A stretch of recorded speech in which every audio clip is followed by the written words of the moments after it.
Hello, ladies and gentlemen, and welcome to the Box of Roses podcast. I'm Xander Rose, and with me is my pal, Alex Box. Boxy, how are you, buddy? I'm fantastic, Xander. How you going? Good, bud. Good. Well, today, mate, our guest is a wrestler who I started the same time with him at VCW. He's just started his own wrestling company in Queensland called the EWA.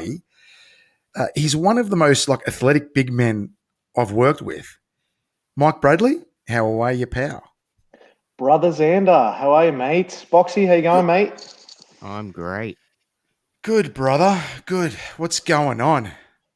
Living the life up here at the moment. It's been a minute between you and I since we've been able to catch up in person, but, we always keep in contact via the phone.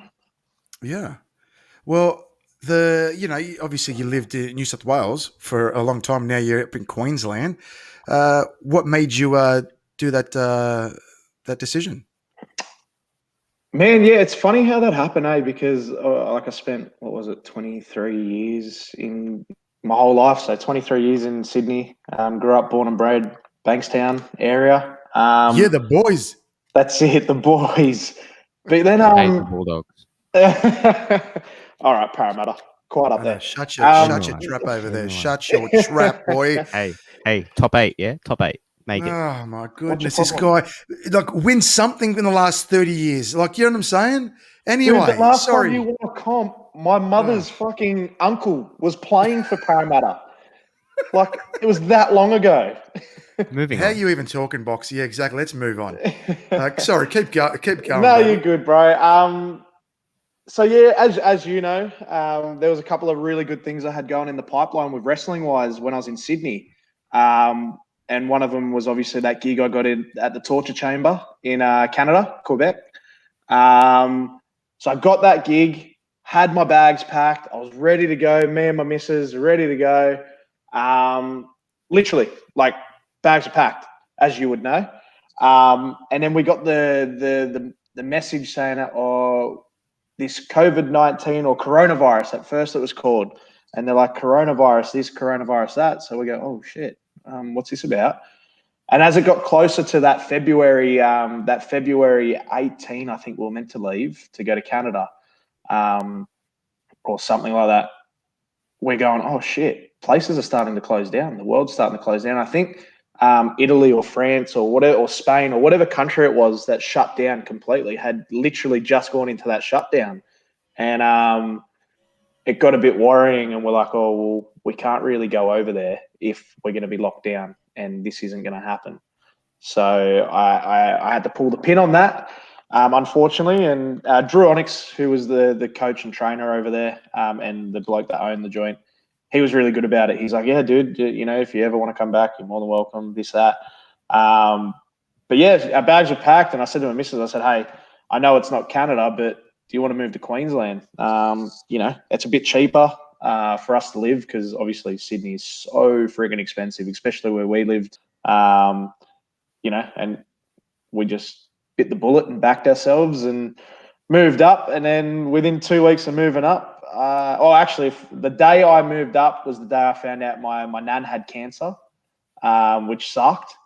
And then literally 2 weeks after that, I lost my job because COVID had hit, and we were in a, no pubs and clubs were allowed to open. So it was a bit of a rough time, but that's how I got up here, and we survived, and we did our thing, and we're better off for it now.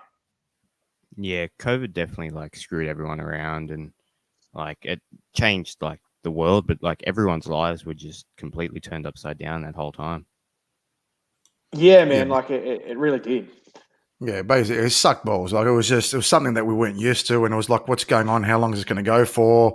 We weren't sure on what was going on. We thought it was a Chinese thing, and then what? It's come here. It was very weird. It was very weird at the start there. But look, it's all good. You're doing that thing now, and everything's all good. Worked out for you. That's the main thing.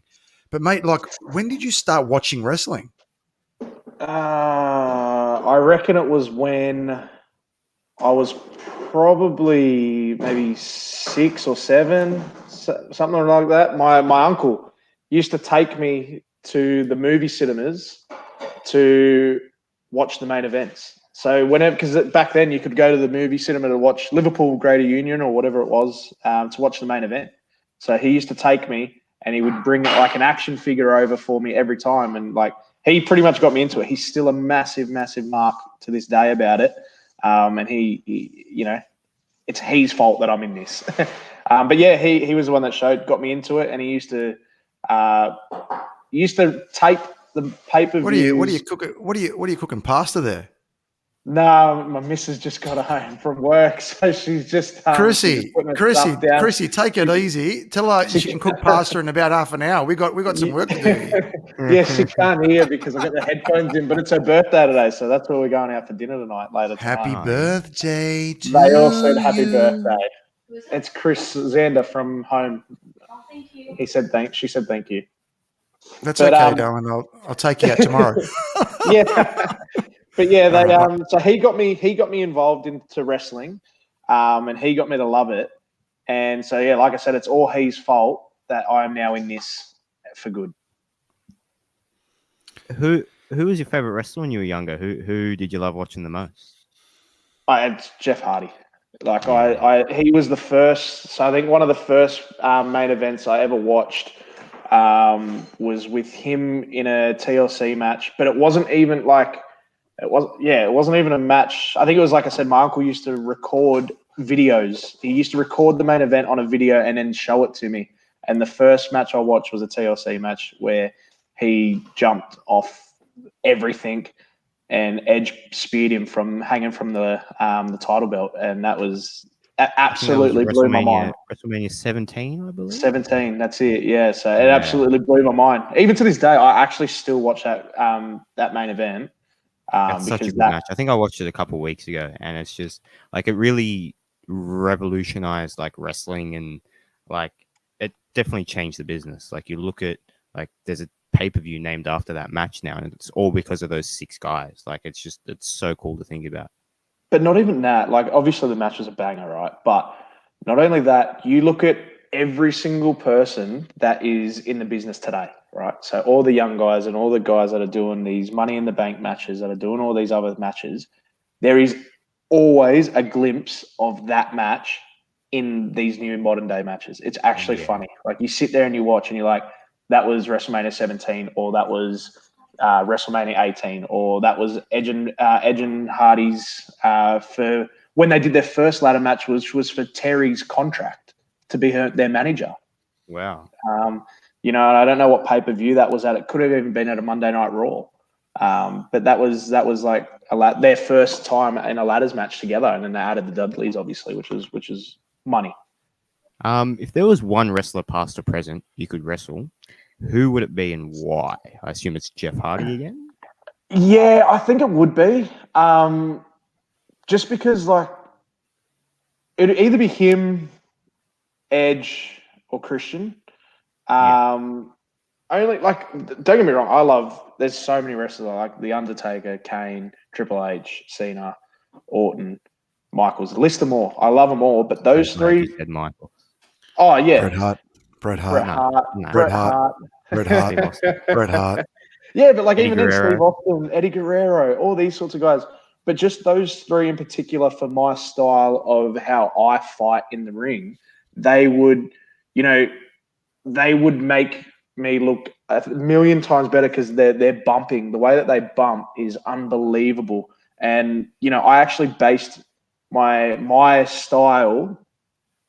I prided myself on being the best bumper and made myself look pretty for everyone else. So if Chris was going to give me an arm drag, I tell you now, I'd make it look like the best arm drag ever. Who's this Chris guy you talk about? Oh, Xander. Sorry. Xander. Keeping it kayfabe, bro. Kayfabe, that's it. But yeah, like if I got given an arm drag, I'm gonna make that arm drag look sick. And that was because I listened to a podcast before I started wrestling, and that was on the Edge and Christian. I think I've told you about this many times. Yeah, it's pretty cool. Yeah. And like Edge and Christian said, he goes, I was never the best wrestler. Like Edge was always better than me. Everyone else was always better than me. But he got his start in the WWE because he made everyone else look good. And I thought to myself, you know what?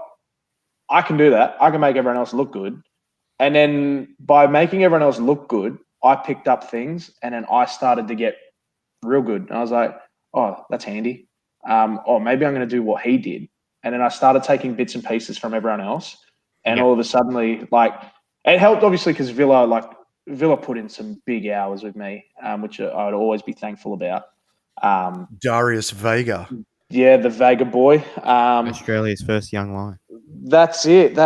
And, you know, before he went off to New Zealand, like Xander would be able to tell you, I used to spend off days in the gym with him just going at it. Or on a Saturday morning, we were there from like 9 o'clock when training didn't start till 12:30 or 12 o'clock, and we were at it.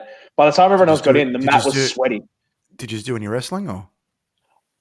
You know. Okay. Depends. We can't tell you just Let's exactly what happened. Xander. Sorry, it was out in the open. I had to take it. We've got children listening. All right. But he gets jealous, Alex. Well, I tell you what. I hope children aren't listening because this show is not for children. Let me tell you. But anyway. Fuck no, it's not.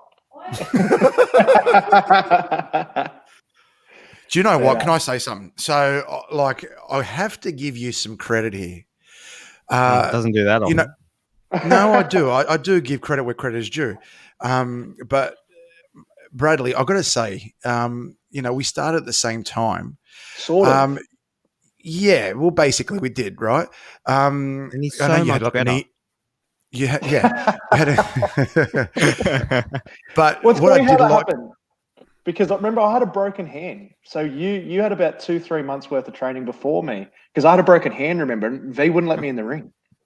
Wasn't there something with your knee? You just had a knee reco or something? I just had a knee reco before that, but then I broke my hand as well. So remember I had that cast on? I do remember. No, I don't remember the cast. I remember you just doing your knee. You strapped your knee up.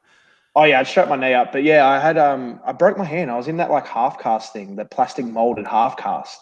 And V wouldn't let me in the ring until I got a clearance, which happened to be like 2.5 months, 3 months after we technically started. And I was so angry because I couldn't do anything. I just sat there and watched everyone else. Pissed me off. What I loved about it though, like I got to say, I saw this big guy. I'm going, yeah, all right, cool. You know, we spoke a few times beforehand. I was like, all right.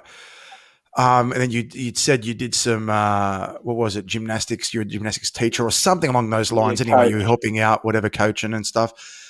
And then like you just see, like you're a big lad, you know. 6'2". I'm 120 odd now, but back then I was at about 110, 112. Yeah, I was big. And dude. just the way, and I have to admit, just the way you used to move, I'm like, man, this guy for a big guy moves so good. It was really good to see, like, you know. And thanks, bro.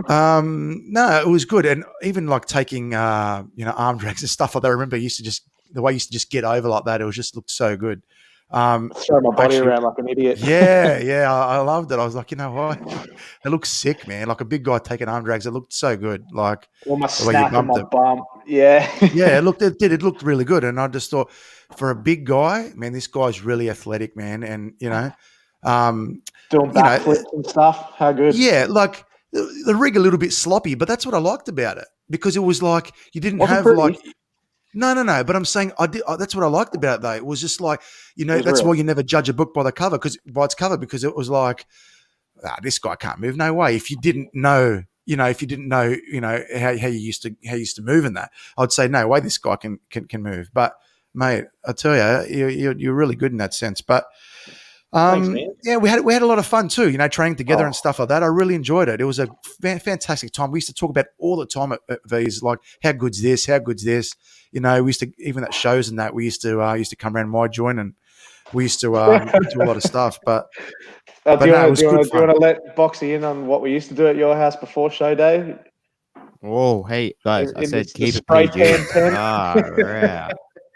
Oh yeah, the misso. Yeah, the misso. So Grace the Boxy. So Grace had the tent for the tanning tent. Oh, here we go. And then it was like, the day of the show, we used to go in the tent and Grace would hold hands. Yeah, would spray us in the tanning machine, and it was pretty fun. No, we had a good time. Not together, obviously. It was just separate.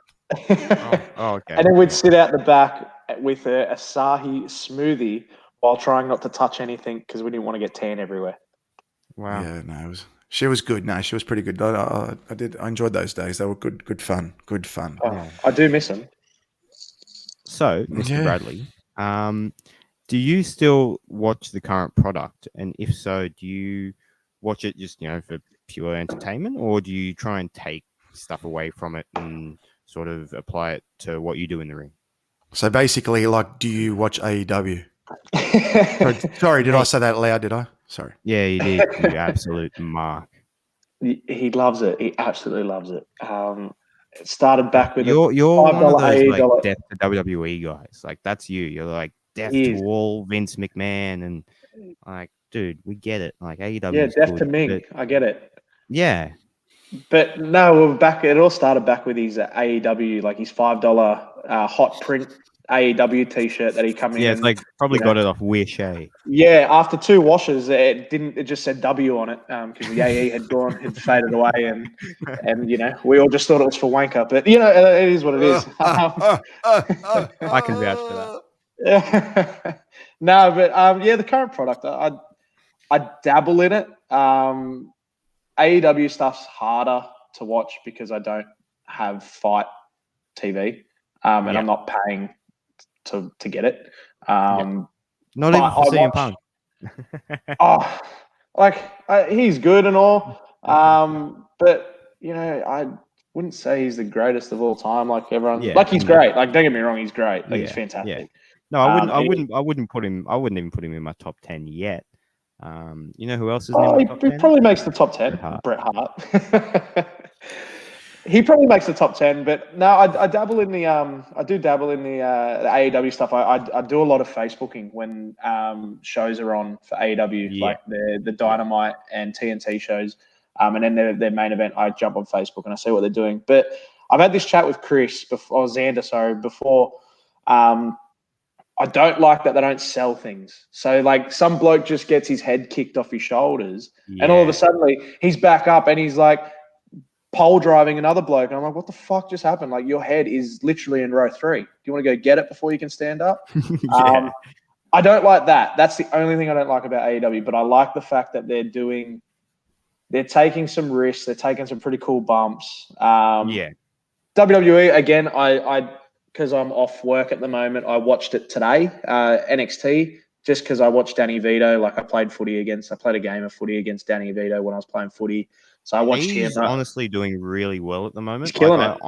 I honestly think they're going to build him up to be a really big star. And I think so. Like, I'm hoping that once he's done with NXT and he moves up to the main roster, whenever that may be, he doesn't get lost. I really hope he doesn't fall under the curse of other NXT guys. I don't think he will, just because of his background. He's Samoan. Vince loves big sweaty Islander boys, doesn't he? That's it. He just likes big guys that touch meat, which is good. There's nothing wrong with that. But yeah, I watch a little bit of it, but I don't actually week to week watch it. I'll watch the main events because I have the network. I pay for that, so I'll watch every main event. But if for example, if I'm looking for something new, I will go back to 2000 to 2010 maybe, and I'll go watch stuff that Kane was doing, Batista was doing. So Kane, Batista, Triple H to a point. But then I watch some of the high flyers. So like I watch Jeff Hardy stuff because all that high flying stuff I can do. So I like to pull something out of my hat every now and then for a big match. The last few weeks I've been watching some like ruthless aggression, like Eddie Guerrero, like when Eddie, like the period of time where he had the belt. Like I reckon I've watched that No Way Out match about 3 times in the last week. Well, like that's a ripping match too. But like another bloke is Brock Lesnar. I watched so much of his early days. I think his early stuff is a lot better than the more recent stuff. I think just because like he could do so much more back then. Like I don't see him ripping out a shooting star anytime soon. No. But that's one bloke I genuinely actually base my game plan off. Like I don't know if you've seen me wrestle. Like I think you watched one match that I've seen, and that was my very first match. But like once I got away from that first match, which was your student match, you have to do your chain wrestling, then it's basic. Once we ventured away from that, I actually turned molded my character to a Brock Lesnar sort of character, where it's just like in your face. I'm going to punch you in the mouth really, really, really fucking hard. And then I'm going to get on top of you and you're not going to get back up, sort of thing. And then throw in that athletic ability every now and then, like I said, to chuck in a standing moonsault or, you know, just to come off the top rope or things like that. You know, but other guys that are good for that these days, like are the Usos. They're unbelievable. And the thing that they're doing at the moment is so good.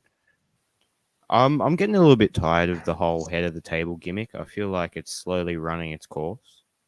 It is. Like I said, I don't watch it week in, week out, but I agree with you to a point. But at the end of the day, it's selling tickets. Like I think, really, look, they have potential. One second. Wait. Are we going to talk about WWE all night? I mean, this is boring the crap out of me. I might as well go to sleep. Hey, that'll do us. That'll do us. People are listening and falling asleep. At the head of the table, I'm getting bored of that gimmick. Oh, what's going on? Who cares? Who cares? It's tickets. Right? No, it's just shit. And that's it. Like, whatever. Right? It's crap. Just watch the next time you bring up AEW. Just watch. No. I don't mind them both. So I don't give a shit. I don't give a shit. Cop it on the chin, okay? The product is shit at the moment. When the product gets better, we'll talk about it. The head of the table. Finn Balor. No one gives a shit. No one cares. AEW till I die at the moment anyway. Something exciting for WWE, though. Just before we go off, it's something exciting for it. I was reading that NXT 2.0 today. I was reading it. Yes, I read. They are potentially... Hang on, is that a reference to Prince? It possibly could be. Was it Latin or Hebrew? It was actually... Oh, God. It was Spanish. It was but I was reading something. I was reading something today that NXT 2.0. It's up to WWE now whether they want to make it 15 plus or whatever it is, because that 2.0 was rebranded. And obviously the reason I clicked on it was Mandy Rose was the photo, and I'm thinking, what's going on here? Here we go. Yeah, correct. Instant stiffy. Clickbait. But yeah, that could be cool. That might be interesting for you, Xander, because obviously you like the Attitude Era stuff. Or not? This knobhead. Well, he's the one that asked for Attitude Era stuff, and he's getting it, and he still doesn't like it. All right. Next question. Yeah, so, buddy, your highlight. I mean, you haven't had a massive wrestling career, but your highlight so far. Well, what did I do? I did four or so shows down in Sydney, or 3 or whatever it was in Sydney, with 2 years of training. But then up here, I did a show every month up here since I moved up. So I've done a lot of shows up here now, which is good. Just maybe whatever, but your VCW moment. I mean, it doesn't matter. Whatever, anything. No. You know what? Just your highlight of your whatever so far in your wrestling career. Match wise, I was saying before, the match against Tony Cruz was literally one of my favorite matches ever. Just because that match literally got me over in Canada. When I sent him that, he couldn't believe that was my first match. And that was thanks to Cruz. Like, Cruz is fantastic. Fantastic. What a knobhead, Tony Cruz. He is a knobhead. He's a knobhead. He's a knobhead, but he makes you look like $1 million. I have to Doesn't admit. he ever? But he's a proper jerk off. Like the biggest kind. I agree. But as you like to put it. Of the highest degree. But I agree. But that match is still one of my favorites. It got me noticed over there. The match against Renegade, you would know this because you were backstage. I got knocked out that night. I don't remember anything from that night. And apparently I went back out and was Santa that night. And yeah, I got knocked out that night. I wasn't very well, but that match still turned out good. Like, I watched that back and I was pretty happy with that. And then up here, we doing the match with the Bulldozers. That was good fun being in with Zach and Hudson, because I do a lot of training with Zach back then. But up here, I did a ladder match, a 6-way ladder match, which was like similar to Money in the Bank, which was fucking awesome too. Hold on. Did you say you came out as Santa? Yeah. Wait, I did. Hold on. Wait, if you got knocked out that night, would you say you had your bells jingled? I definitely had my bells jingled. He was a bit glassy-eyed. It was a bit glassy-eyed. I remember that. He's going, "What happened?" I'm going, "What do you mean? What happened?" You didn't just see what. He's like, "No, I'm not sure." I go, "Dude." And then bloody renegade! What a job! Didn't we go to the pub after that? I don't know. No, not that one. Oh, but all I remember is the next. It was the cruise one. You guys went to the pub, wasn't it? I think we used to go to the pub after all of them. No. You're right. We went to what was that one? It was the one down the road party. from my house, or the one down the road from your house? No. We didn't go. Not at Sporties. No. We went to Prolific's. Wasn't that Prolific afterwards? Oh, the after party at Petersham or something. Something like that. Yeah, I remember that. Yeah. Oh, I'm pretty sure it was. Yeah, it was, wasn't it? No, yeah. that was a different night because I remember that because he was feeding us tequila shots that night, which was gross. Okay, but what were we doing there? Anyway, whatever. No idea. But yeah, I actually ran a match up here. So there was a couple of younger guys. It was just a 4-way or a 5-way match for a title. And all these guys, I come in and they said, "Oh, we want you to run and structure this match." And I ran the match, structured the match. The match come off a banger, and everyone was like so happy with how the match come off. And then we put two younger guys over, and they're now killing it. But I was just very proud of how that match come together because I got to structure that one, which was cool. So, Pal, besides wrestling, you also played some bit of league and a bit of cricket. I mean, tell us some of those achievements. You don't have to go too deep on it, but just brush on it. Yeah, well, I played some development stuff growing up with Cronulla, and then I dabbled in that thing with Canterbury over the summer, and was in that summer squad for a while. And poor thing. No, it was great. I loved it. Shut your pie hole. But no, it was awesome. Like I played some of that New South Wales Achievers stuff. Captained one of those sides. Played the NRL All Stars against the Indigenous All Stars. Played in the NRL All Stars for a second time against the Maori or the New Zealand touring team. They were a New Zealand under 18s touring team, which was fantastic. That was awesome. Other than the fact I ended up in hospital that night, but it was a really, really cool experience. Hazmo Mazari was the trainer. Anthony Mundine was a trainer.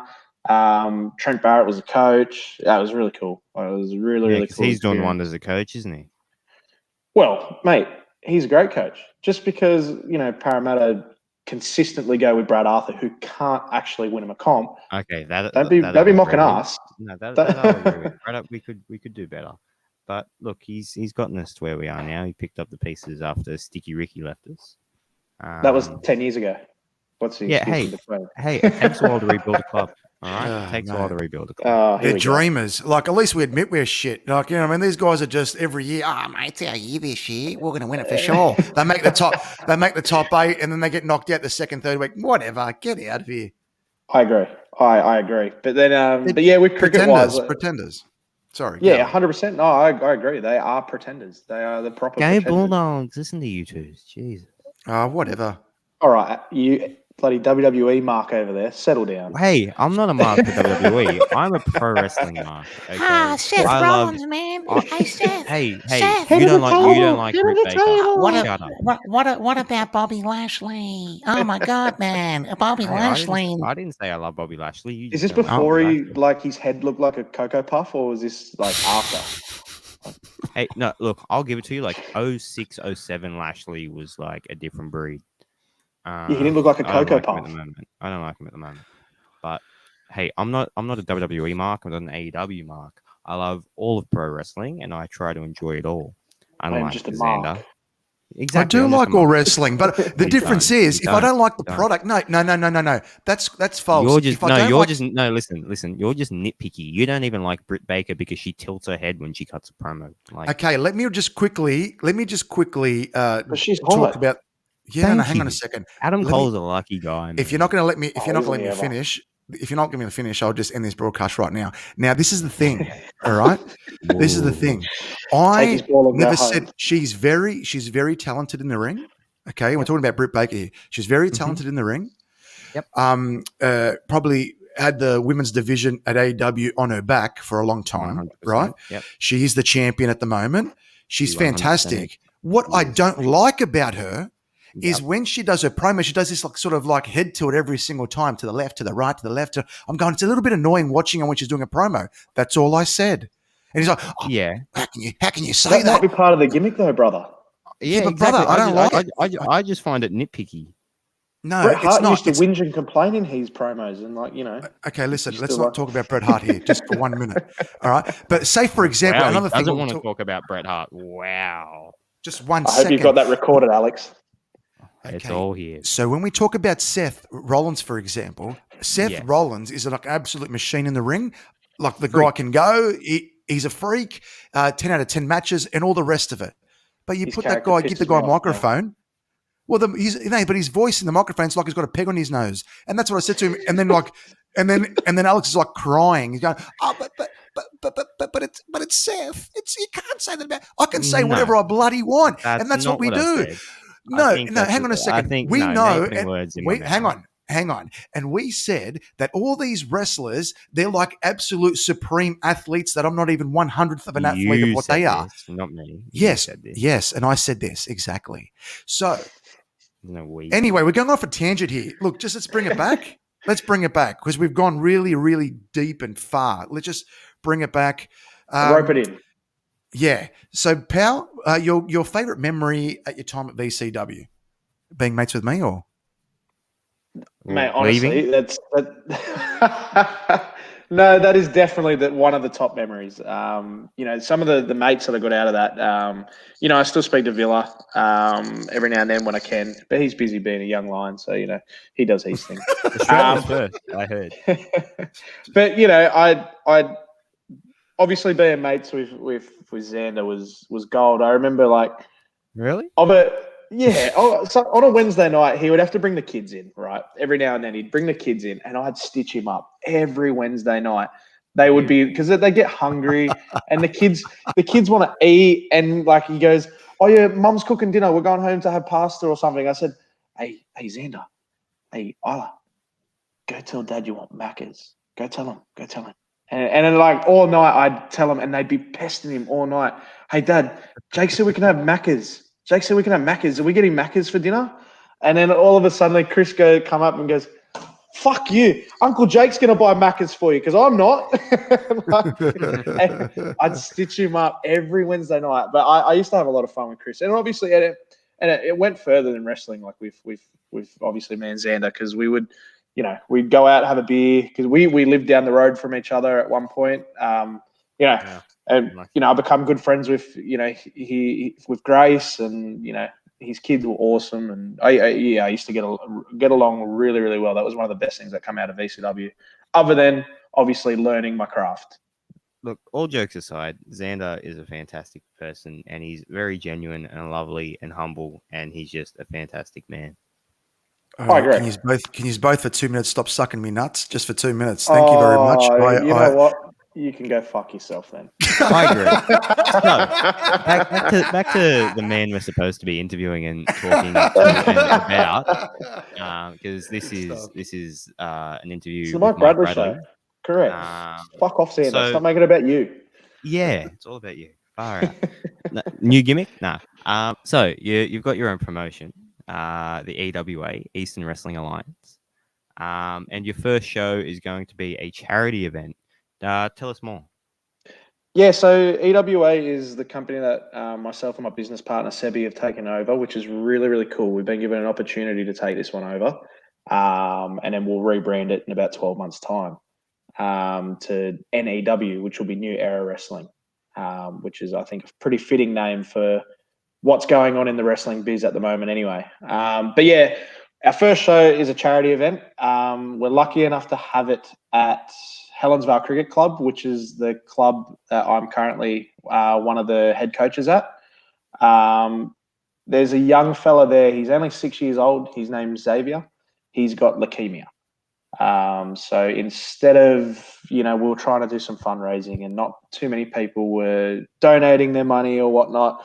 So I thought, you know what, let's see if I can come up with a solution, and my solution was to have a big fundraiser after the last game of the season, which is the 18th of December. So first grade are actually playing. So I'll be playing cricket on that field till 6 o'clock, and the event is going to be taking place on that same field outside at 7:30 kickoff. And all the funds are going to Xavier to help him out with his treatment and his family. There's a lot of needs that come with a young fellow going through leukemia. So we just want to help out, like anywhere that we can. We want to help out. As Xander would know, I lost my nan literally to the day a year ago, which it sucks. It's something a battle that no one should ever have to fight, you know. So any way that we can help this young fella, we want to do it.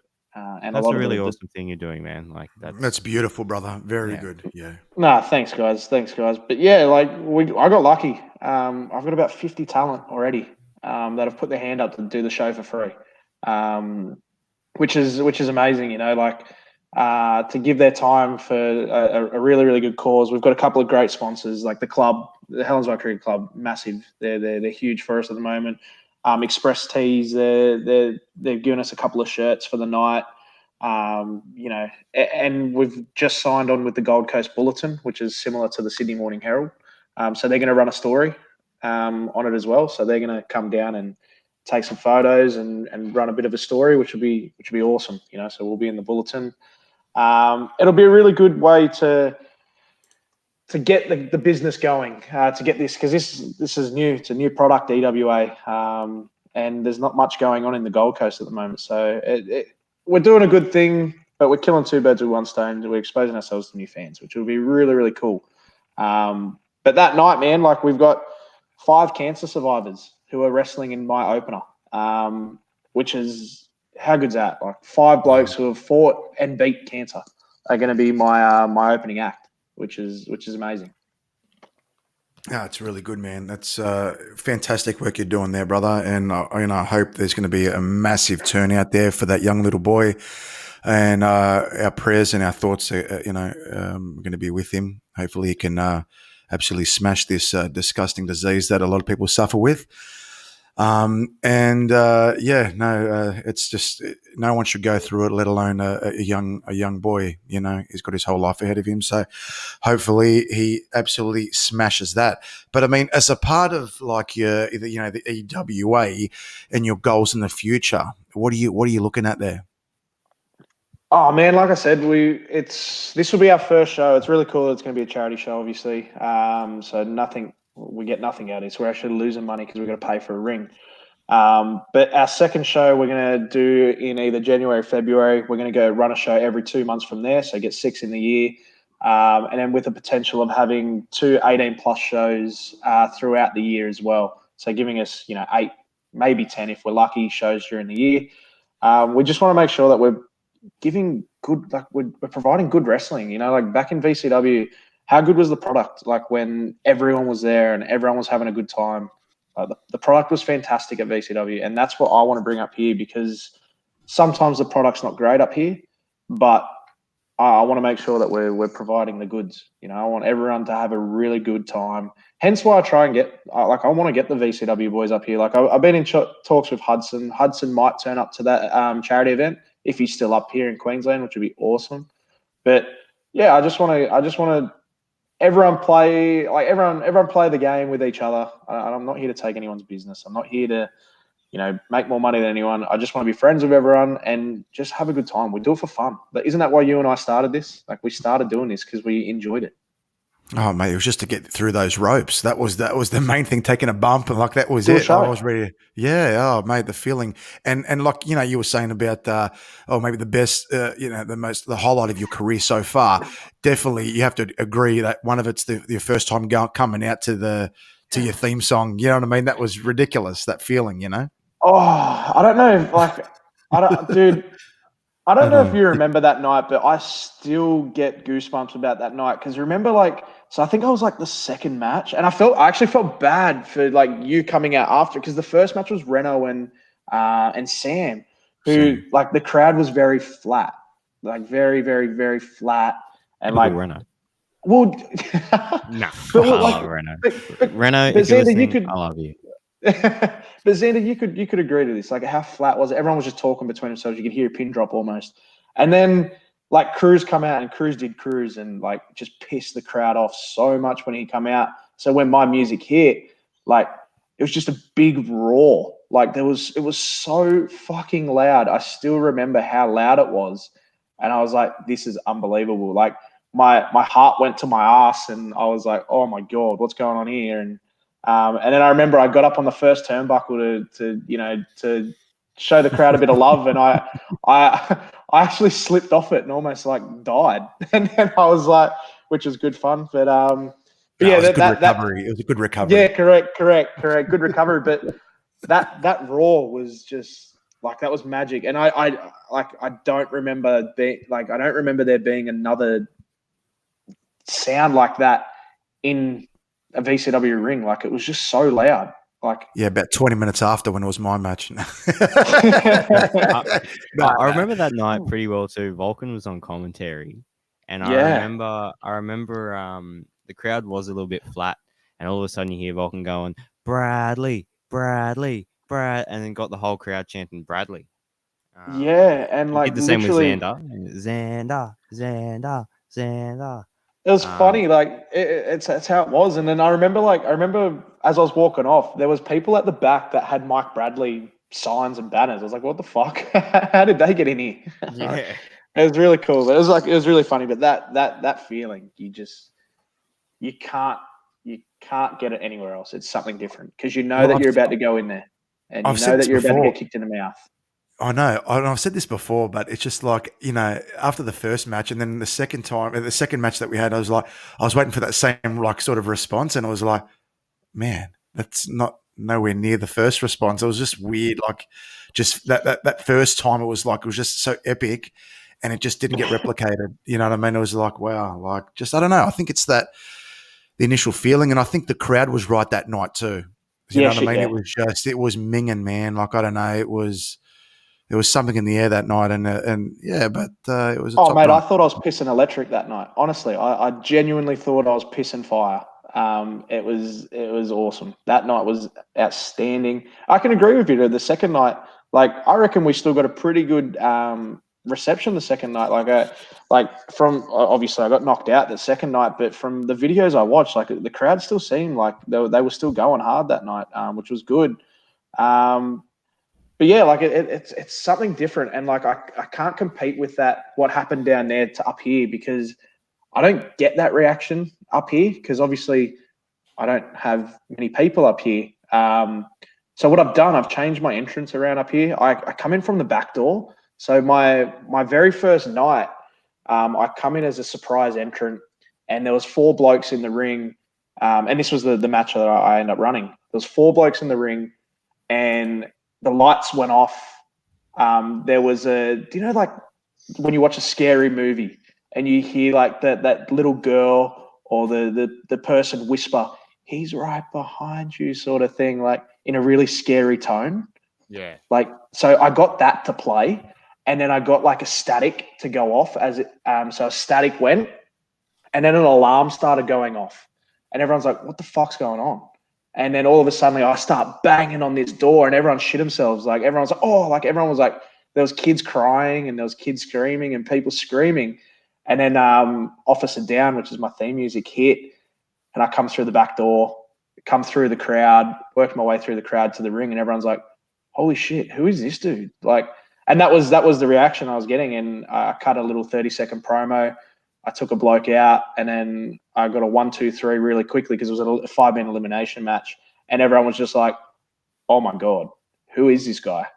And it was really cool. Nothing like the feeling I got in VCW, but that was a really cool first moment in VPW, that's for sure. Yeah, that sounds like a really cool way to like enter a company or like a promotion and just like start off with a bang. Yeah, well, a couple of weeks before that, I did a run-in with a mask and shit on, and I announced myself. I told them, like, my catchphrase is, "You've been warned." And I gave him the little warning shot, and then all of a sudden I got this little moment to shine, and it worked out really well. The match was hot. It was good. And then, got a bit of faith from there, and they gave me the ball, and I just ran with it. Yeah, that's awesome. So, is there any advice that you could give to any young aspiring pro wrestlers out there? I think, and Xander could probably attest to this as well, you be a sponge, so listen to everything, but take in what you need, because there's going to be so many people that are going to try and tear you down. Like I said to you before, I had heat going in to my first match. I'd only trained for 2 months and I'm getting a match, and that doesn't normally happen. And I had heat just because of my name. I was using my legitimate name, and I had heat because of my name. And everyone was trying to put me down and things like that. And it wasn't easy for me, my first match. But once I come back through the curtain after having that match with Cruz, everyone sort of respected me and were like, okay, he can go. He's ready to go. Take in what you need. Be a sponge, listen to everything, but take in what you need. Surround yourself by good people who want to help, not people who you think need to help. And I will be forever thankful for what Villa has done for me. I loved what V did for me. V taught me the basics. V taught me a lot. But, man, if it wasn't for Villa, I would be nowhere. Villa literally taught me everything I needed to know to be successful, whether it was the way I sell, the way I bump. Obviously that come a little bit naturally, but he gave me the little fine-tuning that I needed. But just surround yourself with the right people. That's it. I surrounded myself. My core people at that gym at the time were Villa, Rusty, and Chris. They were the three blokes that I went to when I had issues, when I needed help, when I needed something to learn, or when I needed someone to watch something. They were the three blokes, and they were the three blokes that were proper straight up with me and would tell me, "Hey, that was shit," or "Hey, that was really good." Yeah, I've heard a lot of times, mouth closed, ears open is the best way to go about it. Yes and no. Yes and no. I definitely think there's still times like there was times where you can't keep your mouth closed. At the end of the day, you're the one that's going in there.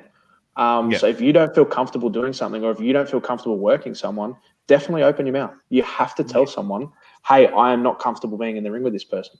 Or I don't think that will work. Like there was many times in one of my matches leading up to it where we were working on a match, and the bloke just wanted to keep spiking me. And I said, "No." I said, "You are not going to spike me on my head. I don't trust you. You're about as green as I am. So no, you're not spiking me." And Chris knows well, Xander knows what match that was. At the end of the day, we end up doing it without the spiking, and we end up doing it how I wanted to do it. And the match was great. The match was a ripper. So that's not going to work for me, brother. Yeah, exactly. But yeah, don't work yourself into a shoot. Well, that match had a couple of shoots in it from watching it back. A couple of potatoes, Brian.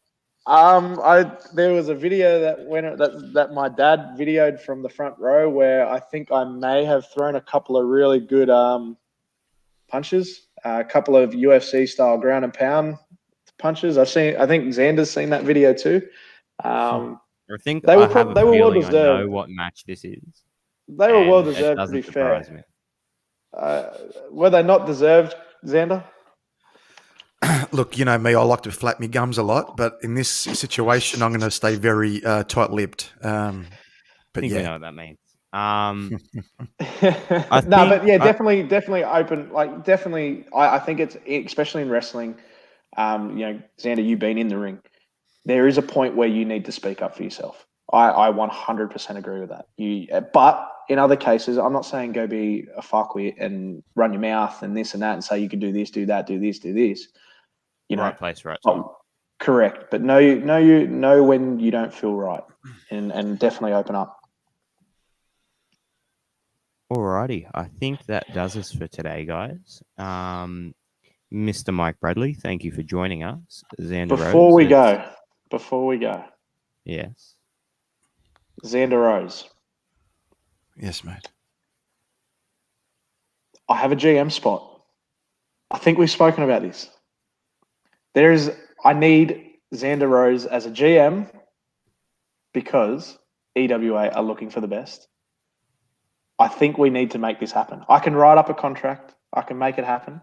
I need Xander Rose involved in some way, shape, or form. Whether he's going to be a wrestler. And I don't know if you remember watching him, Alex, but Xander used to do this like backbreaker into a face buster sort of thing. Yeah, it's very reminiscent of the Miz's. I think he does like an STO backbreaker into like a Russian leg sweep. But Xander turned it into his own thing, and it's a thing of beauty. Isn't it ever? And I remember speaking to him about 4 months ago before I was literally on the way to a show. And I said to Chris, Xander just does the good luck with the show. I said, and he asked me for a video this day, actually. He said, oh, send us a video because I want to have a look. I said, okay, well, what do you want me to put in the video? And he asked me to do that backbreaker into the face buster. And how'd it look? Pretty sick. Yeah, no, it was pretty sick. It worked out all right. Yeah, I was fist pumping at home there. I'm going, how good's this? And Mrs. like, what's that? I go, don't worry about it. You don't understand. It's all good. You don't understand. But yeah, back to the manager's role. It was quality. Back to the manager's role. Will we get you in some shape or form? In some way. It's definitely hard for me to travel with the family and stuff like that. You know what I mean? It's difficult with work and all that. But if there's we can do video package. Correct. Yeah, remember the old? What? Actually, you're a mark for WWE, Boxy, so you'll get this. All right. Remember the old Raw anonymous general manager? The anonymous Raw general manager, yes, and Edge like elbow dropped the laptop. It was beautiful. And then didn't it end up being Hornswoggle or whatever? Something like that. I can't remember because I wasn't a mark. But anyway, imagine. I mean, it's a bit hard not to be WWE mark when your options are a Ring of Honor and TNA. Yeah, I agree. That's fair. But I'm thinking the same role for Xander, except it won't be anonymous. Everyone will know who he is. He can put on his little American accent or his little rock gimmick or whatever he wants to do. I can't wait to hear it. What's your name, son? Give me some. But I can't. Yeah, I reckon it can work over the computer. Get here when you can. It doesn't matter, but over the computer, I reckon it can work. If there's a roll up in EWA for Alex Box, I'm sure he'll happily oblige. Mate, there's a role for everyone. I would love for this to continue, this little friendship between the Box of Roses and EWA and soon to be NEW. I'm sure there's a little friendship that can happen here. We're all for it. No, but boys, thank you. I like it. But no, thank you for having me. And thank you for the plug too for the charity show. It's on the 18th of December. If anyone from Sydney can come up, 18th of December. Hit me up. I'll get you some tickets. Like I said, all ticket sales are going to Xavier and his family for his treatment. And the event is called Fighting for Xavier, which is really cool. Excellente. God bless the kid. Thank you for coming on, Michael. It was a pleasure talking to you. Michael.